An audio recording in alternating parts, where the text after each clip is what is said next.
Kaso kunjalo nje khona umuntu othi mfethu ngithanda ukugidela uThimbluma mfethu ngicela mfethu ngifake entweni ngikhulume nalo sisi ngicela umphenduleke lowo muntu manje. Okay, sanibona ngithi mina amagogo akamathezolo enimazi ngokhethini.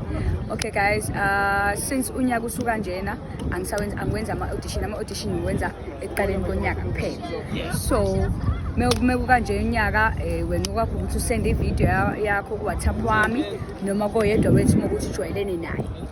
Send ivideo emva kwalokho sobe sesithatha inyathelo from lapho. Manje animhlekeni umuntu mangabe Asahlekana-ke. Khululeka-ke nje. Into mina kuqala ngivumisele. Khululeka nje mina ngiyayihlekanela nje Nkosi yami. Into yokuqala leyo otshelwa yona nje mawuze kwama-audition ukuthi hayi mawuzazi ukuthi uthanda ukuhleka vede nje. Mfethu ungaphenduli mangabe uzoxaka nozokusinda nenombuzo mfethu. Yeah. Ngile ngibona iy'nkabi zakho nje mfethu laphana kulezi zinto lezi kuthiwa awusha abantu abakwazi ukwenza u-1 no-2 no-3 kule kuvele mfethu inkinga kule kuvele ungiveze unyamazi izithini wena abantu benzakani laphana eqinini lakho. Ababhoza.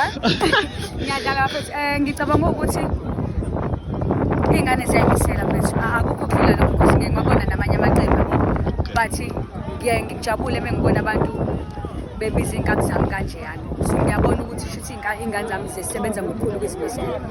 So nakwabanye abafisa ukuthi kube kanjalo ukuzimisela abafethu ukujima ukuyithanda into ungayenzi into ngoba nakho uyibone wasathi nami othi ngiyenze into ithande ukuze uzokwazi ukuthi uyenze ngale ndlela efanele uyenze ngayo. No asibonge mfethu. Amabhoza.